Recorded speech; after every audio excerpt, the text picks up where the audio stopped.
Pour votre édification et votre croissance spirituelle, nous vous prions de vous abonner massivement sur notre chaîne chrétienne PD Vainqueur Télévision et activer la cloche de notification pour ne rater aucun de nos programmes.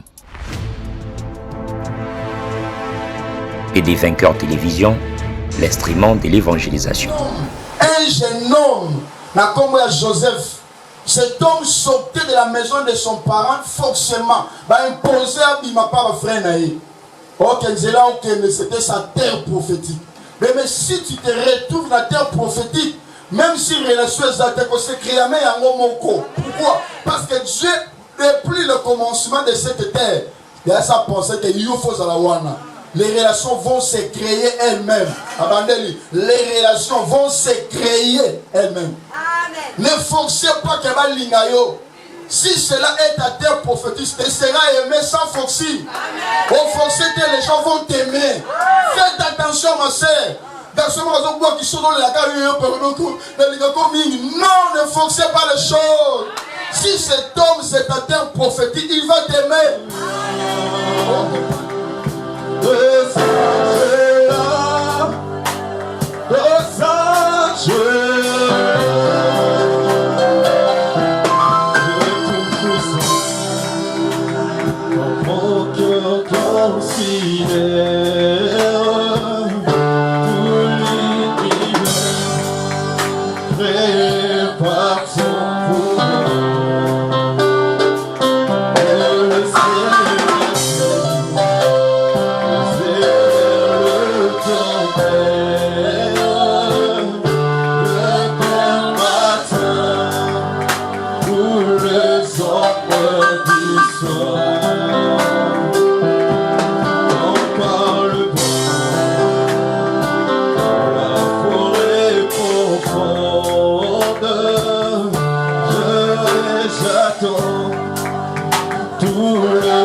Toi qui as voulu, Seigneur, siéger au milieu de nous pour que nous puissions te contempler au grand roi. Reste parmi nous, parce que ton nom c'est Emmanuel. Nous voulons, Jésus, abandonner cet instant entre tes saintes mains. Sois notre Dieu de début jusqu'à la fin. Que cette parole nous motive, nous révèle, Seigneur, ta dimension et nous montre les chemins sur lesquels nous pouvons suivre. Nous détruisons tout esprit contre ta volonté dans le nom de Jésus.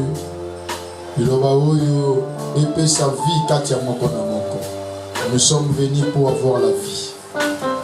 Omoyi, épée sa belabi sur l'anzela, Yamaloba Oyo, Nakongo na Yesu Christo, Beto Bondelaki, Amen.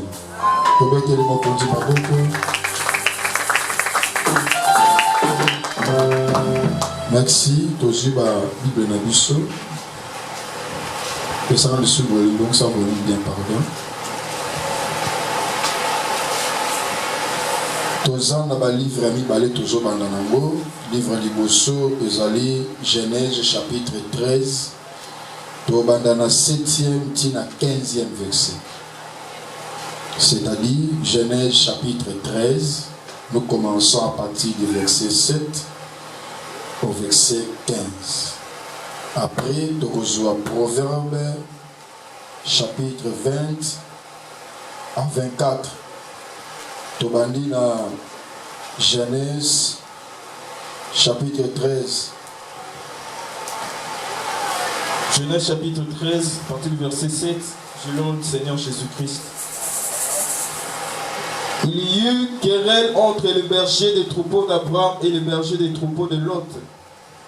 Les Cananéens et les Phérésiens habitaient alors dans le pays. Abraham dit à Lot, qu'il n'y ait point, je t'ai pris, des disputes entre moi et toi, ni entre les bergers et tes bergers. Car nous sommes frères, tous les pays n'est-il pas devant toi? Sépare-toi donc de moi. Si tu vas à gauche, j'irai à droite. Si tu vas à droite, j'irai à gauche. L'autre leva les yeux et vit toute la plaine du Jourdain qui est entièrement arrosée.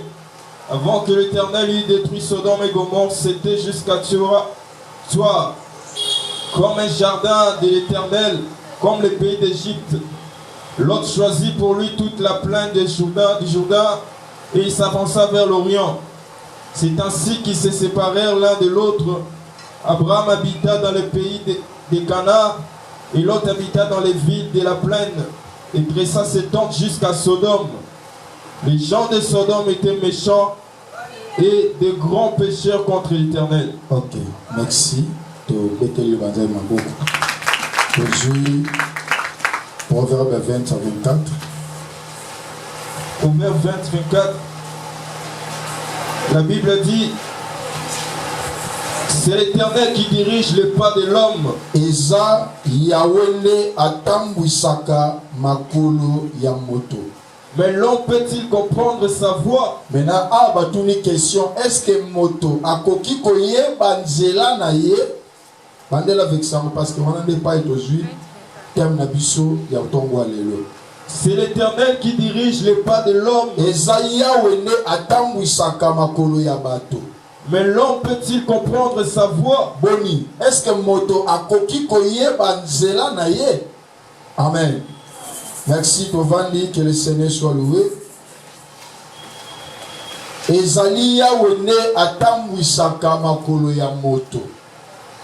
Donc en réalité, lorsque moto azotambola na nzela, batu bazomona moto azotambola ne kaka na ye moko, mais Bible zebisa biso ete moto atambwisaka makolo ya moto ezalaka nde Nzambe. Motambwisi ya moto ezalaka nde Nzambe. Pe batuni question na suka ya verset oyo. Babi boni. Est-ce que moto akoki koyeba nzela na ye? C'est grave, hein? Obimi ozokende, est-ce que akoki koyeba nzela na yo? Au fait, nzela o bazolobela aiza nzela te moto olonganda kwa ke zando. Batuni question, est-ce que na zando ngo koyeba yango? To olongwe a ozokende aéroport. Je pense que biso tout est direction à zando. Sur le niveau que les gens de transport, on peut se retrouver dans le grand marché. Sur le niveau que l'aéroport, il y a des places de transport pour se retrouver dans l'aéroport. Mais on se rend compte que la question que le Seigneur pose à Tongo Lelo, et ça pendant Zéla de Otozo Kendo, ou bien dans le grand marché, ou bien dans l'aéroport de Djili, ou bien sur le WAP. Le chemin ou la voie que le Seigneur est en train de nous montrer ou de nous dire, c'est le chemin de la destinée. Le chemin de l'avenir de quelqu'un. Nenge tozabo ezana moto mon côté na se na moi. Oyo ayebi nzela avenir topé destin na yezali. Nzambe akoki koyebisa moto ke na kokomisa moto munene. Il peut dire à quelqu'un à la vie na yo. Il peut dire à quelqu'un à un grand monsieur, une grande dame. Mais les chemins par lesquels motako lekana ngo Nzambe abombe la kabomu. Pour bref, lorsque Joseph était dans la maison de son père, Jacob, pendant qu'il était encore petit, la Bible dit il rêvait les étoiles. Il rêvait la lune. Tous bah il est pas prosterné comme devant lui. Mais Zambalaki ça a été comment est-ce que hier Joseph a comme étoile brillante. Oh et pas il voit puis étoile nyonso ba pour prosterner liboso na ye. Zambalaki c'est que les gens viendront prosterner devant toi. Mais les chemins par lesquels oh yoko leka poko makuna Dieu n'a pas montré.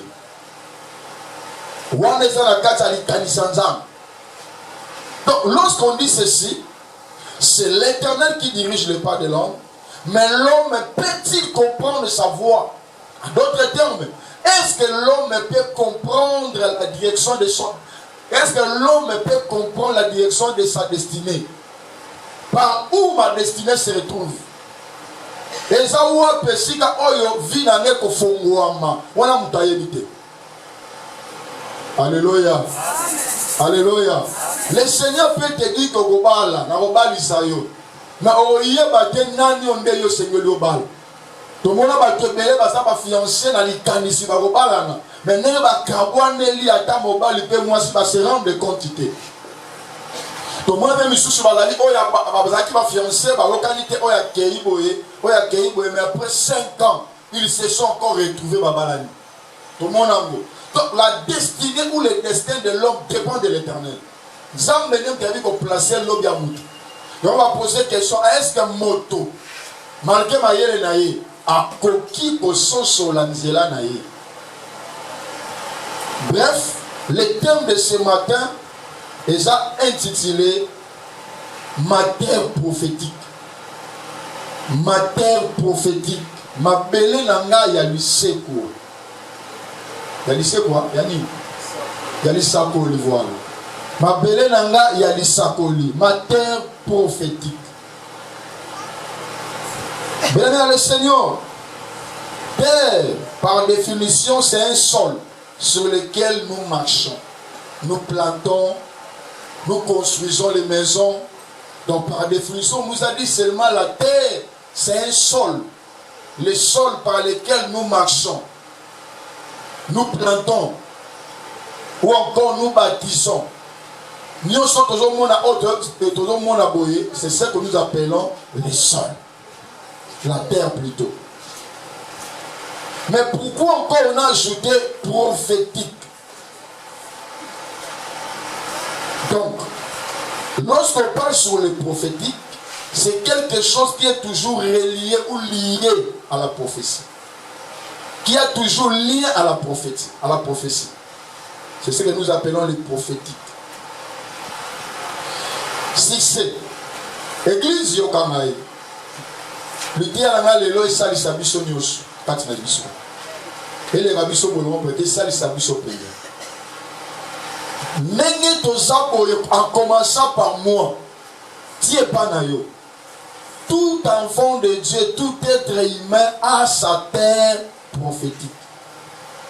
Motonio son zamba keli a tchena makamokili ol. Aza na terre prophétique na ye. Yango ont réalisé zamba etango sala moto. La terre prophétique ya Adam et Ève n'était pas en dehors du jardin. Mais leur terre prophétique était le jardin d'Éden. Vous remarquez le Gomoko. Lorsque Adam et Ève étaient dans le jardin, il n'y avait pas de souffrance. Ils vivaient en paix. Ils ne manquaient de rien. Pourquoi? Parce que les deux vivaient dans leur terre prophétique. Tu vas le comprendre, Ngali. Ils étaient là, en paix. Ils étaient là. On n'a pas lu.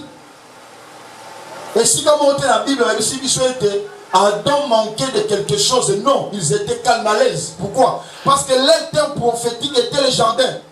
Mais le jour où on risquait qu'on bimanakat sa jardin, bah essayer un peu que le gouvernement dans Mosika, c'était par là les choses étaient devenues pires dans leur vie. La terre prophétique de quelqu'un, c'est comme le poisson qui se retrouve dans l'eau. Missi, il se sent à l'aise lorsqu'il vit dans l'eau. Pas pourquoi? Parce que dans le cas de sa nature, il se met à vivre. En fonctionné.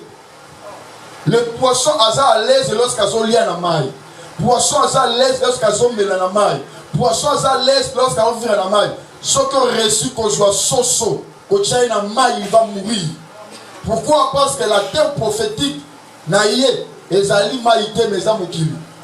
Donc chaque être humain a sa terre prophétique. Si vous avez une terre prophétique, c'est par là le malheur et vous l'en avez. Alléluia. Est-ce qu'on comprend? On a très bien pour comprendre bien. Amen. Alléluia. Zambe na bon zambe na ya sali di son bateau. Moi si mobali akaboli du col ainsi de suite. Mais zamba zo disposer mutu na mutu nesika na ye. Mutu na mutu bisika zali. Chaque mutu a sa place na vie autoza. Mutu mon côté na mokilo zamba dina et pas la place. On a très bien. Notre Dieu est bien organisé. Bon contredit la Bible lorsque Dieu voulait façonner, créer l'homme. Il a commencé d'abord à chercher leur terre prophétique. Zambe po abenda mutamukili aya akobongisela ye esika na ye oyo ya kozala joyeux pe akopambolama. Zambe akokite komema mutamukili sans que atalisa ye terre na ye prophétique. D'abord, il y a la terre prophétique et par après Dieu maintenant appelle quelqu'un pour vivre dans la terre na ye prophétique. Nene tozaboy, to la place à moto. Chaque moto atana esika na ya ko pambola mabia ko sepela na vie. Raison pour laquelle na beli na to na ba jeune fille et ba jeune garçon n'enviez personne parce que toi tu es toi et tu resteras toi. Na vie son lingi o imiter to landa moto. O soite parce que nzela yenza mazo le kisenzela o ya le kisiote. Bino tout bo zo libano o la kanzela mokote. Chaque personne a sa voix et ses chemins, et chaque être humain a sa destinée prophétique. Ce qu'on comprend pour rien à vie aux super loroté. Alléluia. Alléluia.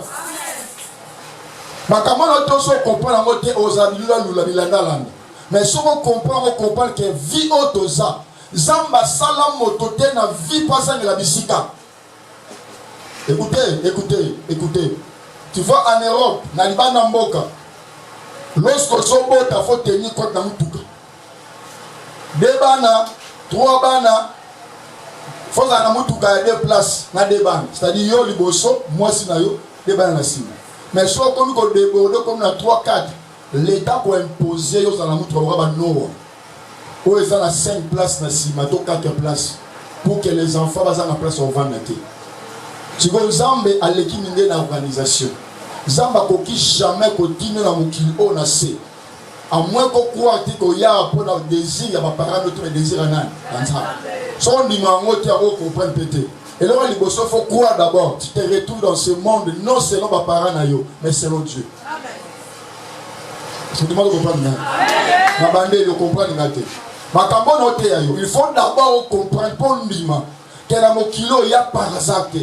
Donc tu te retrouves dans ce monde pas par hasard. Osana mon kilo parce que Nzambe a décidé. Osana mon kilo.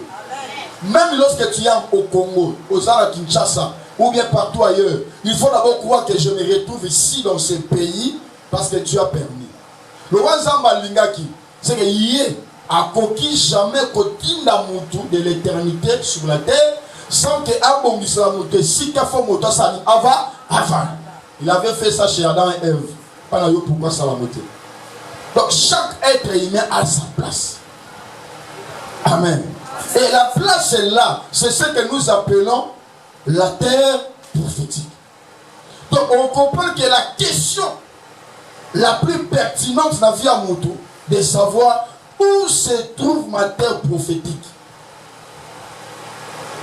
Que veut dire la terre prophétique par définition? La terre prophétique, c'est le lien exact et précis que Dieu avait destiné pour moi. C'est-à-dire le lien exact, le lien précis que Dieu a prédestiné pour moi. Chaque être humain a un lien exact. On a prédestiné pour nous. yango remarqué mutu mususu aza na France précisément na Paris place démocratie et vanda place budget et vanda mais il souffre. Vous regardez hein? Vous regardez? Il y a des gens qui vivent en États-Unis. Ici, dans le monde, et si ils ont grande puissance, mais ils vont souffrir. Mais ils vont vendre dans Lubumbashi, précisément la RDC. Mais il vit mieux. Pourquoi? Parce qu'il a rencontré sa terre prophétique. Si vous avez dans ma belé, na ye alisakoli. À ta place, monsieur Bazolela, yé moi lela, et ça te. Pourquoi? Parce que d'ici Kazali, Zambesi a bongi sa azalawana. Il y a une raison pour laquelle la vie faut les la nombo la pamba loka ya pamba. Mais sans Zambe la kisanga d'ici ka olinga na vanda. Est-ce que vous comprenez? D'ici ka olinga na zala na vie na zala wapi. Ça c'est une question majeure que tout chrétien peut poser. Je cause avec un frère, nous allons à Congo, nous souffrir. Pendant qu'on s'organisait, nous souffrir, nous tous on avait besoin de quitter le pays. Parce qu'on voyait que le Makambo qui est mabé. Nous sommes tous, nous avons bêti tout, nous avons dit que nous avons Cameroun, nous avons côté Algérie. Nous avons organisé un solution. Il y a Kenya, côté Mogo. Et les bâtiments sont tigres, ils sont là, ils s'organiser. Isus, Babali, Bazobota, va vivre bien. Mais il est on est sorti dans le monde, il sera au souffrir dans le latte. Et là, il n'a teint. Hein? N'a ma boumbi. Batali Libundi, Batali teint, Batali latte, à bout de toi, si l'élo, n'a tout nié. Si tu go moi cité, oh, n'a terminé l'examen, faut te pousser dans le sang, si tu go fiancé, si tu go balité. Mais j'ai quelqu'un. Mais le Seigneur, Yoka, je m'adresse aux chrétiens, surtout. Tu en as très bien. La vie, ce n'est pas seulement le voyage. La vie, ce n'est pas seulement changer le continent. Il y a des gens qui souffrent aujourd'hui. Et là, on va dépasser. Pourquoi? Parce qu'il y a un rapport va refouler. Comme il dépassé. C'est comme si vivre s'est arrêté. Non, c'est Dieu qui bénit. Il y a des gens qui se retournent dans la France, dans la Londres, mais ils sont pauvres. Je vous dis ce qui est vrai. Bah ça va pauvre. Azarana poto, Azara pauvre. Ana poto, maintenant le pauvre, attends la place à Congo reculé. Mais les gens qui vivent ici au Congo, ils sont dans la panne, ils vont vivre. La vie, ce qui compte, ce n'est pas le voyage. La vie, ce qui compte, ce n'est pas carnaval. Mais la vie, ce qui compte, c'est où est ma terre prophétique. Ça, c'est la question que tu dois poser à Dieu. Na okenewa. On a séparé ma casse. Na verset proverbe. Lorsqu'on retourne, on retourne à la vie. Est-ce que l'homme peut comprendre? L'homme peut comprendre sa voix. Voix baba moté. Voix baso ya voix nzela. V-O-I-E. Voilà nzela. Il y a moins de X, il y a nzela. Ça dit le chemin. Est-ce que moto a koki koye ba nzela na ye? A koki koye ba destiné na ye? Aya landa ya. Ba tewe sali sayo. Et là ba to mosusu ba niyo kwama na ba Luanda. Anio kwama niyo kwami lorsqu'a décidé. Voilà, c'est un ami. Nous avons à tout moment. Tant que vous avez vu voyage, à Kanisi Mbongo, il y a commerce. Azam Musombo, il y a kasi na commerce. Il y a comme un Mukia Mati. Azu commerce, il y a pour Missia Mbongo, il y a plus de $2000 à l'époque. Il y a qui Nangola Bunda Bunda. Pour la Matalana Poto. Mais à comme Nangola Kuna, à Bunda Angola, le Tangola Kal, et Simbate. Mbongo Nyo Sakena Nangola Yibi Sili. A comment ça ni? A comme une coupe au pépa aussi. Mais si on doit se retrouver dans la terre, na été, on y a mis. Mais attention, on doit connaître Simba. On me sent sali compoyo. Attention, chaque personne a son couloir. Il y a vie. Viens à mon côté. Quand ce n'est pas seulement le déplacement, il y a pays, même la compte, il y a cop. Si il y a 6 000 à cop à mappa. Ce n'est pas yo ici, madame Mapa. Yo parfois la tondolo. Via Moutosa, terre, on va la pongi, c'est lequel est la terre que Dieu t'a préparée. C'est par là que le chrétien doit prier. À souffrir, tu dis à mon ami, non. Il faut la zone. À saluer couple là, de mon bazuma, mon moi, oui, c'est naé. À Matina Moutuka. À zone. Attends, à Koma. À zone, il y a commerce. À Mati. À Bali. Lelo. À la Banamisa. Tu vois, il y a Angola. Mais les célibataires, Noman. Tu vois un peu. Donc, nous avons bien eu qu'on a tapé à la yao. Alors que la fille, alors que la mort noire. Moutounion sauté à Benama qui est l'Europe. L'on a très bien. Moutounion sauté à Benama aux États-Unis.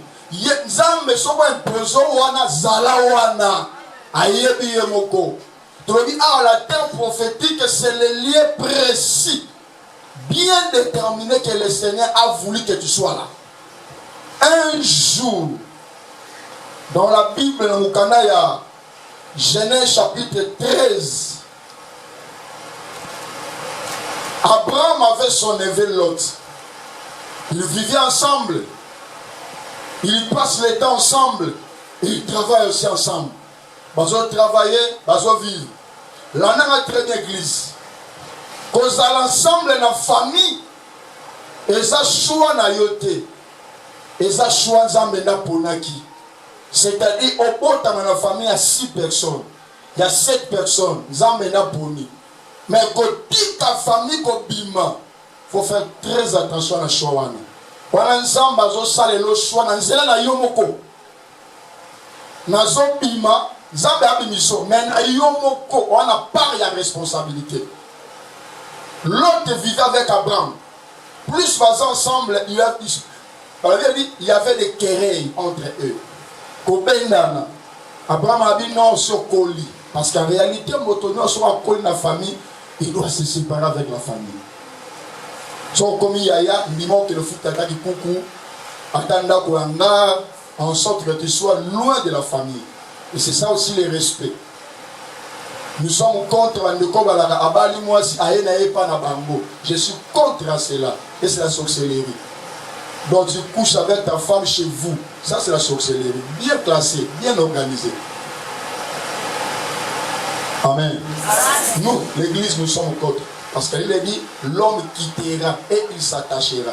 Comment toi tu t'attaches sans quitter? C'est la sorcellerie.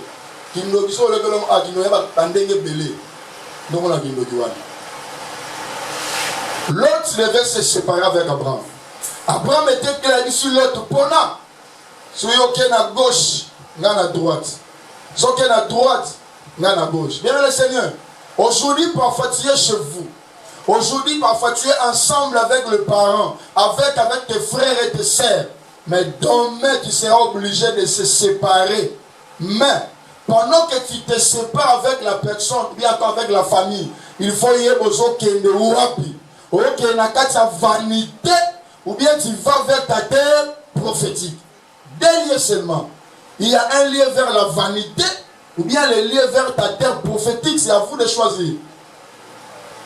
Adam et Ève, dans la terre prophétique qui était les jardins.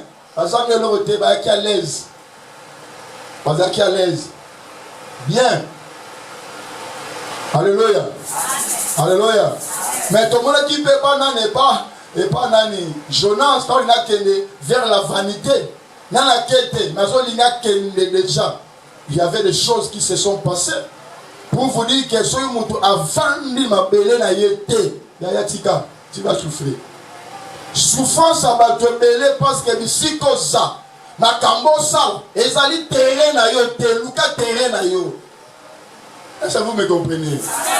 Quand je dis terre prophétique, ce n'est pas seulement terre Congo, Olomé, terre. Non, et cause à la ville en ville, et cause à la pays en pays, et cause à la paix Moussala, Ozawana Moussala na yote. Et cause à la paix Libalo, Koti Libala na yote. Il y a des gens qui sont mariés, mais place à continuer pour continuer à terre na yote. Est-ce que vous comprenez? Attention, tout l'ensemble, on a terrain dans côté.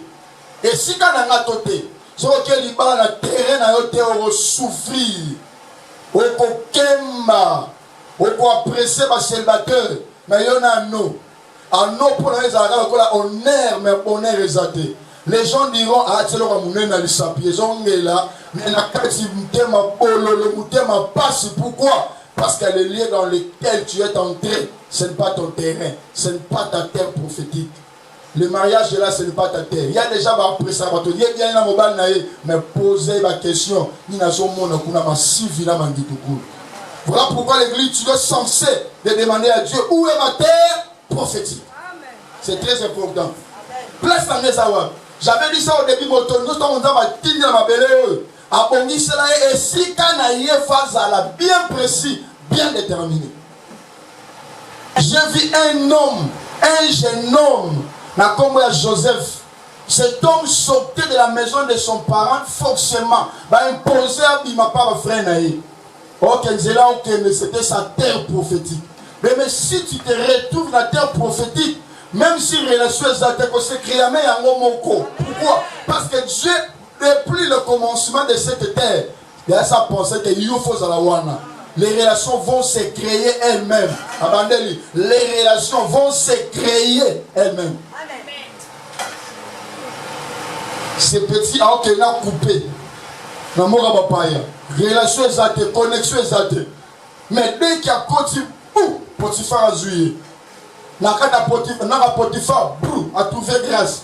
Moi, si na Potiphar, il y a un problème. Puis il y a mis prison. Malgré prison, il y a mis mon conzi. Pourquoi? Parce qu'il y a l'Issakoli, les Arwana. Ne forcez pas qu'il y ait l'Ingayo. Si cela est ta terre prophétique, tu seras aimé sans forcer. Au forcer, les gens vont t'aimer. Faites attention, ma sœur. Dans ce moment, qui sont dans la carrière, non, ne forcez pas les choses. Si cet homme, c'est ta terre prophétique, il va t'aimer. On comprend le thé, on comprend le thé, on comprend le thé, on dit Kabel, on comprend le thé. Ma belle non lisakolo ko fonctionne na yo te. Mo toka ko sepela na yo ye moko. Ako kabela yo ye moko. Afuna ma porte ye moko.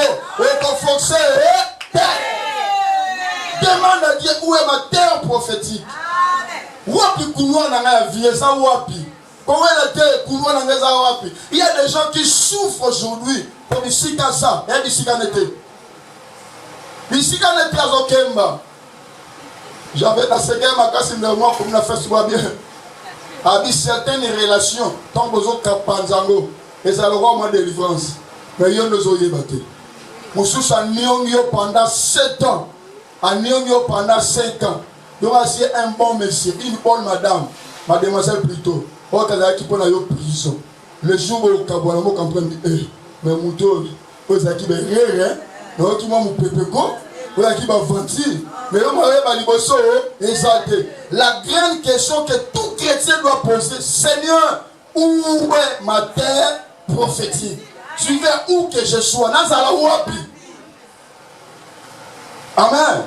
Aujourd'hui, les gens se disent, il y a un robala yo, motema, makila, maïnyoso, pas mobile oui, mais si ces gars-là, à sa terre pour la prophétique, les jours où a consommé pendant 2 mois de mariage, au comme inspiré. Ah, Hollanda. Quand on a 2 mois de mariage, au comme inspiré. Quand on attend l'équipe de mon numéro tali, alors qu'il peut être vraiment le gars. Pas de tout.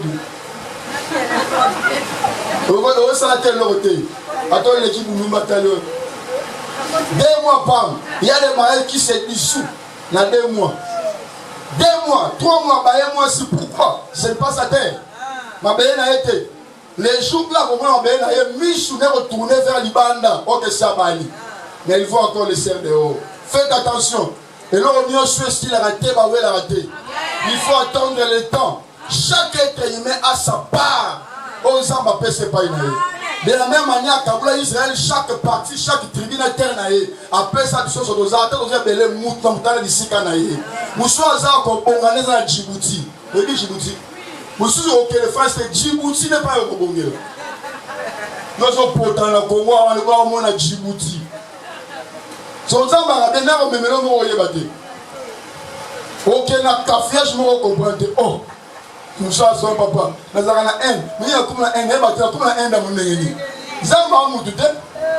Ah, ben, comme même Moutoute, sur ma terre, profession. Nazande, ah, ouais. Il y a une ville là, qui a ensemble, Seigneur. N'a mon place dans la ici, quand on est à Wapi. Nous sommes de potes en Afrique. Ah, bah, tu es quelque part. Et à pas exemple, à Bongi, là. Il y a moyen, bango. Ce qui est le sang, moteur, bango, n'envie pas personne. D'ailleurs, pour penser qu'il faut. Oui, c'est bien de penser pour ton avenir. Mais il y a la vie à Moutou, il y a la belé à Moutou, place dans Tazali, place dans les Arawap. Yozoa, Moussoukou, a la courage. Mouta tout ça, balan, il y a une envie à rendre la voiture sur le dos. Mon balan, ça soit terre, il y a la terre à Moulinga. Oh, bon niveau. C'est comme quelqu'un a vu passer dans moi comme ça, il y a vu passer ma voisin. Tu vois un peu ça? Ma voisin. Il y a ma voisin. Non, cherche ta terre. Ma belle a yo, il y a yo, et ça y a yo. Mais place on fout là, à toi on ici. À toi l'ingami kuna, tu finiras toujours par quitter et tu pars. Place à bien ça lupangu no moko, luka lupangu no za m'appelle ça yo. Et ça a wapi lukango. Même les gens qui étudient ça, on a pour la faculté à y éviter. Parce que la Bible dit, est-ce qu'un moto a coquille koye banzela na ye? C'est pas seulement le vrai, même pour la retard. Combien de gens le lobby va salir droit, mais le droit qu'on les atteint na été. Moi je connais beaucoup de bandits à la classe. Tant que bandit mon quand on est fou dans zombie sur l'université, qu'est-ce qu'il fait? Parce qu'à l'ouverture il y a une terre dans les awap. Moutamalonga faut que n'a domaine les aranis. Terre dans les aranis. Bisi kanini n'a na kofungwa na vie. Pas ni na ko sepele za wapi. Yana biso misuba la suba lali. Bese rebeti. Alamuki. Atali moto alali na mbetu. Abi yango pena ndokyo no tu l'en.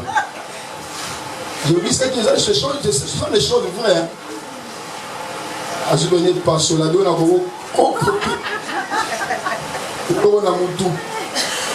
En réalité, dans un couple, mon père soit bimitant, je vois ça joyeuse. Mais il y a des couples qui sont là. Donc, il fallait que les personnes au Canada. Et les personnes au Canada. Pour ce il met tout le monde mal à l'aise. Comme on a moi si pas mal à l'aise. Même les enfants appellent ça combo. Comment il est moi parce qu'il met tout le monde mal à l'aise. Alléluia. Il y a la terre prophétique. Il y a ma soeur, quand est la terre, tu as ta terre prophétique. Quand est la terre, il y a des choses qui soient posées. Cherche ta terre prophétique. Est-ce que tu t'es acclamé pour le Seigneur?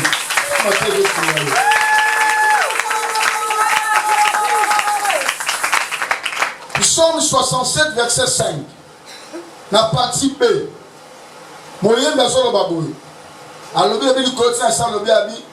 toi qui conduis les nations sur la terre, toi qui conduis les nations sur la terre, on comprend qu'un bon conducteur, c'est Dieu. Si l'Éternel te conduit au bout de terre, parce que c'est lui qui connaît le chemin, il y a un chemin à Zandouté, chemin à vie, chemin à venir. Amen. Dans Psaume 80, verset 2, on est à Zaf dans le Bango. Quand on s'alloye, on va Psaume 80, verset 2. Alobi. Abiboul. Prête l'oreille, berger d'Israël. Donc c'est l'exemple dans la berger. Bon, on dit maintenant. Maintenant, on met les cas. Abiboul. Toi qui conduis Joseph comme un troupeau. Donc on dit Joseph Wana. Si Aolo Mwaba Tata Naye, Bazo Tekaya, Zo Kende na Égypte. Donc, on a Joseph, Zamba Mona ye pate, yende nani, berger. Zamba Moutouté yaya. Donc, on comprend que Nzambe a causé ma circonstance, beaucoup malheureux pour amener vers ta terre prophétique. Par là, mon million a très bien, là, a très bien. Faites attention, tu dois vers l'oreille spirituelle. Il y a certaines réalités qui vont se poser dans ta vie. Et ça, quoi Nzambe était? Et ça, Satan était. Mais Nzambe imposant au poyo, aux troupeaux, on se retrouver vers ta terre prophétique. Matthieu sur autre chose dans misala qu'on a pas mouloni. Je te dis ce qui est vrai. Makamutu il y a un gars pour ça qu'on a l'égalité. Ça n'est pas compliqué. On a vu seulement en Égypte Joseph dans le cas il y a Mésopotamie souvent par exemple ah ok ok mais vers Égypte qui on a vu ok Azaf Olobi Nzambe le col à berger Azo conduit Joseph comme un troupeau. Donc Joseph pas surtout un Nzambe qui est responsable. Ça la boue. Kenebo. Bah déception sur vie na yo responsable Nzambe. OK côté simité il est responsable. Ezaka ba démonter, ezaka ba lienter. OK ba refouler avion on soit transporter, on soit visiter. Kokaka Nzambe est responsable ba ngambuna yo. C'est lui-même qui a voulu que tu rencontres ce genre de choses. Pourquoi? Parce que tu es son troupeau. Ça ne vous avez pas un troupeau ensemble. Ah, vous comprenez, c'est un troupeau ensemble. Tous les événements malheureux, ce n'est pas forcément Satan. Dieu aussi est responsable. À ça, il faut le dire, yo, le col a berger, au tambousi Joseph, le col a pâté. Eh, Zamba mystique, le petit Joël, il faut avoir kangé, pas moi ça dans la Potiphar. Et là-bas. Bachie na bolo kazo souffrir na bolo kaba nzamboza potiki ngai nzo kande na so baja tata asala ngo polo de tombola ye je parle à quelqu'un les choses que tu rencontres là ezala ba nzambe nzamba osala mona tina linga tombola yo na temps convenable il viendra t'élever. Ce sont les gens de Dieu yende berger biso ba tupo na ye. Si tu es le troupeau de Dieu, tu acclames le Seigneur. Les choses que tu rencontres, accepte que tu es le troupeau du Seigneur. Il y a des moments pareils qu'on rencontre comme une souka. Tu demandes pourquoi je me suis arrivé ici. Oui, Zamba commission ou on n'a pas à berger. Yosa troupeau na ye. Mais comme un bon na Djibouti sur l'élection à Zéla on a été. Zamba fait ça le bon pas mémoire ma belle lycée pour l'isakol na yo. Il faut mieux pour la yo pour te ramener ma belle lycée pour la yo. Accepte le code de Dieu. Rediko. Et la lingala, pas en français. Accepte le code de Dieu. Le code de la lingala. Pour ça un mot difficile. Bah comme soit dans l'acceptant gars dans la bonne.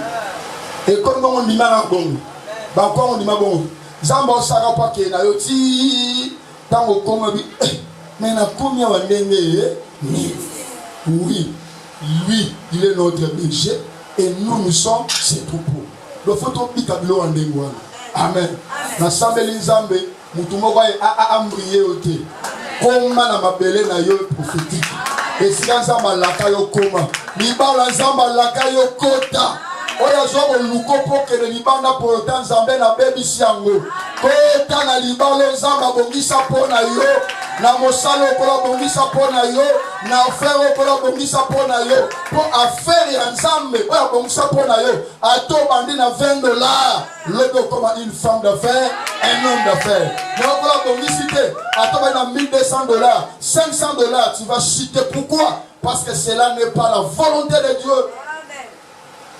Dieu n'est pas là parce qu'à chaque chose que Dieu ne se retrouve pas là, ce n'est pas Dieu. Et tu vas tâtonner. Mais sur une zambazawana, à toi continue à couper le col à Joseph. Lobby, on s'en va conduire. Pourquoi? Parce que zambazawana et puis ma belle wana zambazo contrôle. Est-ce que tu peux acclamer très fort pour le Seigneur? Acclamer très fort pour Jésus. Yebisa nongayo luka mabele na yo alisakoli. Ta terre prophétique t'aidera ma soeur mon frère. Et vous aidez yo. N'engagez les hommes mais à côté ça va sur la carte terre prophétique. Dieu peut te parler ouvertement. Ouvertement pour me l'ôter. Que yo pays mes abos. Et si tu as mes abos. Mais pourquoi on va faire des hommes il y a un préjudice. Par le lengue. Pour les Folland. Yo ke ne bisika boy mais mususu kola oye bisote a représenter au cara ba difficulté o ko zangi so kimia yo na so bilo mo be relation o bandi ko sona na pourquoi katia moté et là on se réaliser et aussi malamoté et là le kitika exact on le ba Alex na asta kena aluna to logo mo akena ska ngoga moko ba kena ngo.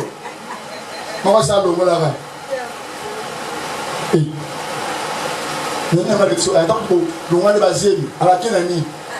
Il y a des gens qui sont sur quoi célibataire. Il y a des gens qui sont sur balier. Il y a des gens qui sont d'honneur. Il y a des gens bana sel basimba fille d'honneur mobali pas botate poser alinga ba masel poser ya botane te abina la assurance pour le sokoti ba eto kenwa to boto assurance mais vierge wana yekuta pota bota vierge na tulina ndauna amemi eloko te ata aboyo amemi yo eloko te alors oli moko te osala ngo te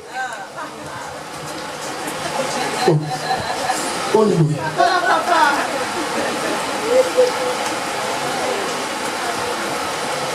Zambé a reconnaissance à terre difficile pour ramener vers ta destinée ou encore ta terre prophétique.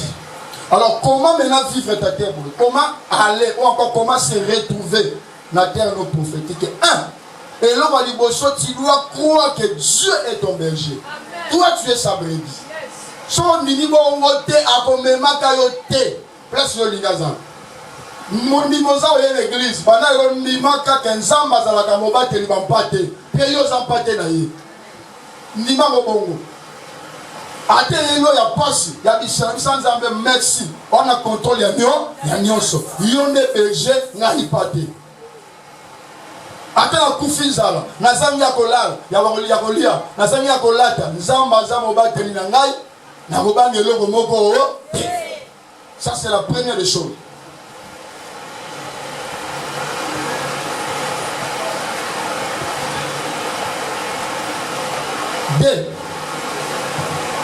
Deuxième chose, accepter les repos dans le verbe pâturage. Et là, c'est très important.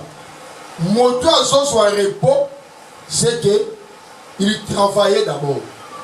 Mon iso mouta reposé, mais si on vend, il va bien avoir repos. On va vendre pour vendre. Mais si on a un repos, c'est non parce qu'on a un salaire.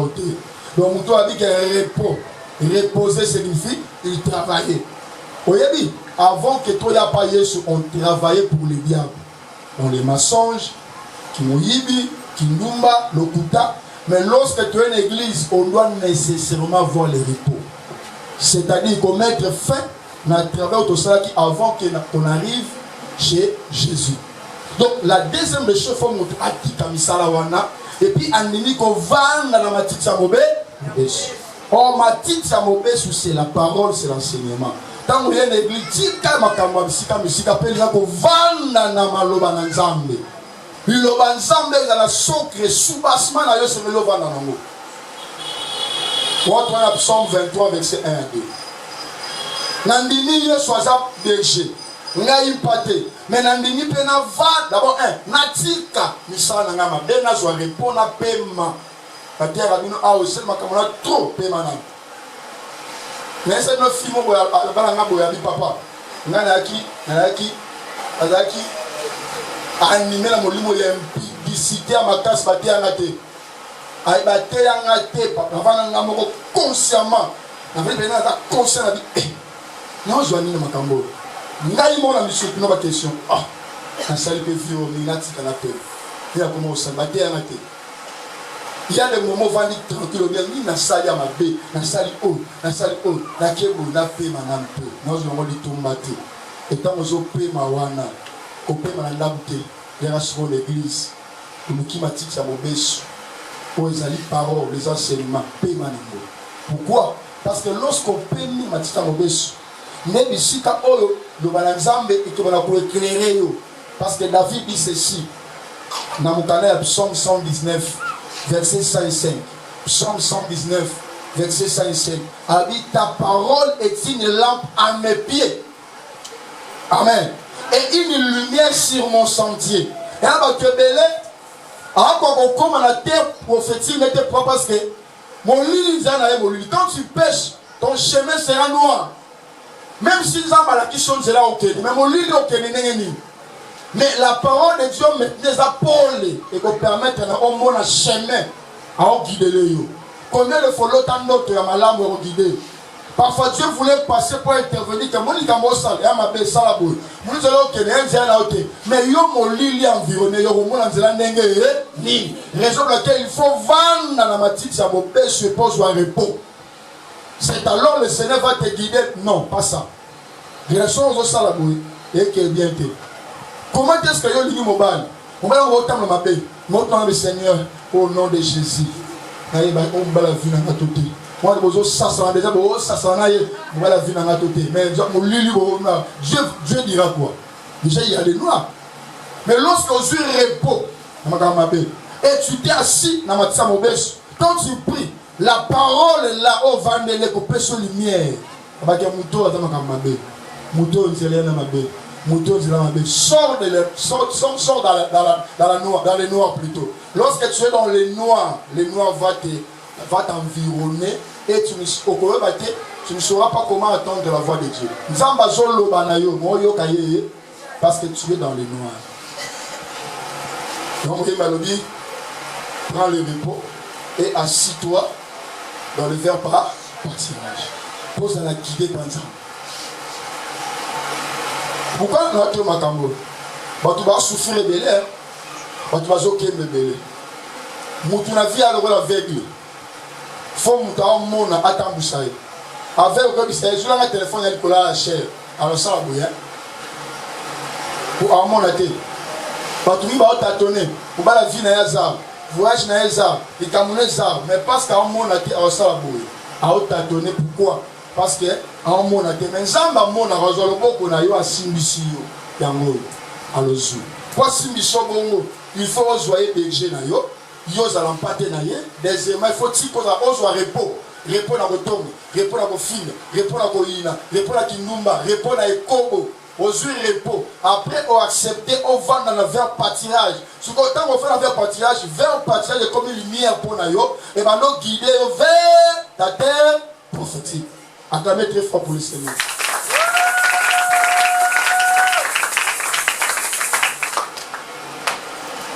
On a un copain. 3. Laisse-toi guider ou diriger par le Saint-Esprit. Laisse-toi guider ou diriger par le Saint-Esprit. Il me dirige près des eaux paisibles. Zambe azo tambisa biso lokola yeberger. Nama ya kimia. Eza na mabala ya pasi. Na mabala ya kimia.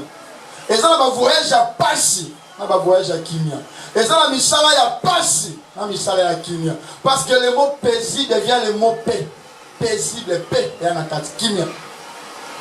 Mais sikoyo moto azana possibilité, on a très bien. Moto na possibilité comme memayo na bisika ya kimia. Eza yesu oyo sali berger na yo. Yenda ko memayo on les a intervenir. Mamsu bake no habiter zonga azone. On a voyagé. Na gete na nyora mikuna. Asa ba voyage mo na ilaya pasi. Pour ça voyage mo bana moka mo boye. Donc tu peux ta frontière à Cameroun. Donc là, tu m'attends à boire, tu vas te monter à boire toi. Tu m'attends à 15, comment tu veux à 15 heures. Boire, ok na neni, na boire tout. Moi ton mon kebo. Na boire. Tu vois 15 heures à 15 heures. Eh. Aya sumi zela na ya yote. Vous allez monter au souffrir. On a plaisir les attentes. Moi tu ok on a gabela ici c'est la famille. Pas du Seigneur. Parce que si tu passes derrière au Kemba, on va tourner, ça s'appelle papa. Ça veut dire que le marathon sonal. Tu sais, ok, vous êtes enfoncé, mais vous savez que c'est le droit de baiser à Sahara. Ok, vous allez niger. Relation et l'autre, quand nous sommes ici, famille de nous, on va $3 000. Hein? Mais on va prendre notre téléphone dans la soupe, on va faire. Les contacts ici, dans la vie, soit bunga te. Place à Zambé, qu'on est si mal, on va vendre dans la village. Moi, je me suis rencontré avec ma jeune fille. On a mon abumbo. On a mon asilémbao. On a un côté à Wisso. Wisso à côté de Sokambo. On a mon 4 ou un autre. Mais on a commis quelque part à mon aussi. On a un bongo. son garçon oyo azwa ngai onovanda wana mwasi nasunga yo ezalaka célibataire wana mwasi nasunga yo voilà na premier jour ndonga mwasi nasunga yo deuxième jour nasunga yo wana ona na sama beti troisième jour ndonga nasunga yo eti papa na misatu bango yo botra bango bana ko so na beta calcul na yinde mo na kima na ngaba papa bana ndonga sana nasunga na bana na kina okena bana mo on va la vie. Mawa. Voilà ça. Dieu est très compliqué. Donc, on va diriger vers les eaux paisibles. Zoa les causes à la maille, les causes à Moussala, les causes à Moubé, les causes à faire. Pourtant, Moussama, il faut nous en diriger. Yesu va diriger le Bokom. Voilà pourquoi il faut à tout moment opérer sa confiance et pendant les petits bateaux. Yo mabe na on est plus si bateau nana kelezela boezaka nini na papier au conseil la kanzela bien et la so okebo aussi na c'est long nous ça les arabes bien les gens peuvent t'aider aussi mais ni Yesu ya ni Yesu Yesu. Quatrième chose, ne fais pas le choix selon toi ou selon les yeux, mais fais le choix selon Dieu, parce que c'est lui qui te connaît mieux. Au moins, il y a l'autre. L'autre a fait le choix selon Yéna Michou. Genèse 13.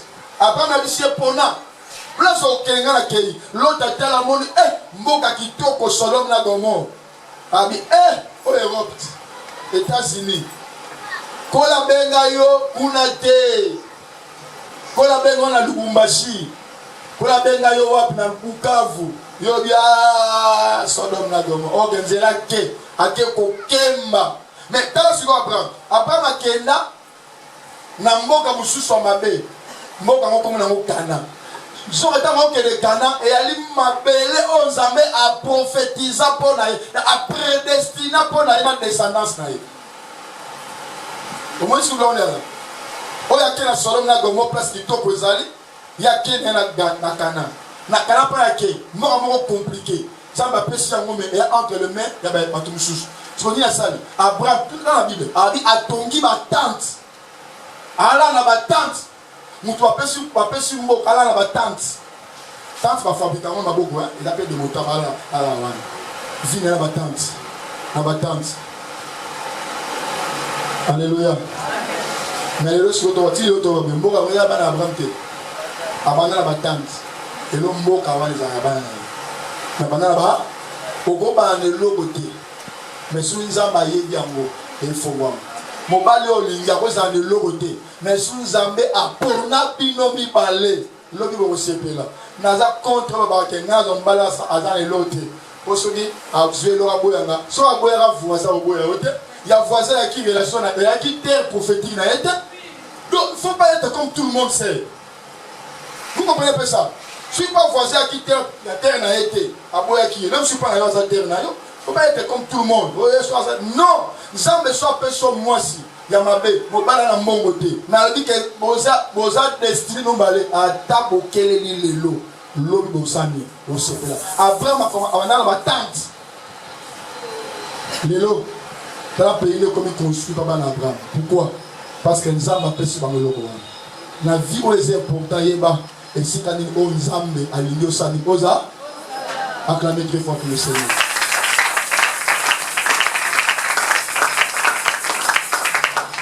Amen. Quand l'indati kopona mboka kopona bisika selon apparence no moto. Omoni ngai critère na limela mobali hein. Nyali ngapi na mbaza la boy ya za boy non, c'est pas mauvais za mutu. Faut prendre un bago dans balpe, mobali pété mais sous nzamba peso mbala likosi. Yo likosi na mona moté. Mais je vous dis c'est bien vrai là pour couvrir en haut. Hein? Amen. Ya volamba. Choix na yo etali batute. Baba na Congo le choix et la couleur. Baba nene. Ah. Donc yone mutoponya weza pona yo. Donc c'est-à-dire yone muteza ya yo. Pour mes alliés au stade de l'homme mota la bateau. Si vous avez convaincu, on a ça les Nzambe. Il y a tant de la sécurité de l'eau. L'eau se sont eux qui va proclamer pour nous. accepte ça. Pour me réaliser un ensemble. Ça la volonté en Yanza. Tout le monde a bénéficié de ton monde. Tout le monde a compris ton monde. Pour ma décision, vous avez la qui la place au Linaza. Nasa makambuselo batte meselo nan. Pour yoso au plus na bisika na ngai. Atati kara pilipili lobby on va changer. Mon sous soit à l'homme aux amis sitina. Mais attends si mal l'université on limite oh. Yemo mo koloye. Donc yemo koloye on dit maté oh. Na mon bongo na bongo la rabane il faut tinda matin ici bango. Les mots on dit maté pourquoi parce que les terre na yé. Et là on va te fonctionner. Et là, il y a yo te pour fonctionner, Luka y a yo. Comment ça va la maille? Quand on a serré ma hôtel, la maille a bon la famille. Attends, c'est un mot la maille quand c'est un chose. Quand on a bien, on y a peu bien maille. Yo so ba non pour te poser cop na hôtel. C'est. So le Michel do respecter te boya ye. Le on va le rendre na quartier. Nakata Boulimi a le respect et respect mutuel. C'est-à-dire que je respecte, moi ça respecte. Quand je suis même mobile, moi c'est dans la solution, mobile a un respect. Respect avec sa compagne. Pour vivre et vendre pas. La femme peut te tuer. Tu n'as pas parce qu'elle a un débat sur le bois. Je suis sûr, hein? Et qu'elle me continue beaucoup.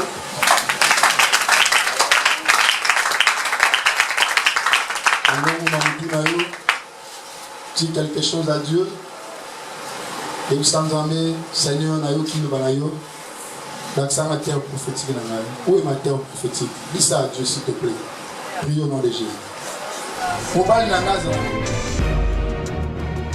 Pour votre édification et votre croissance spirituelle, nous vous prions de vous abonner massivement sur notre chaîne chrétienne PD Vainqueur Télévision et activer la cloche de notification pour ne rater aucun de nos programmes. PD Vainqueur Télévision, l'instrument de l'évangélisation.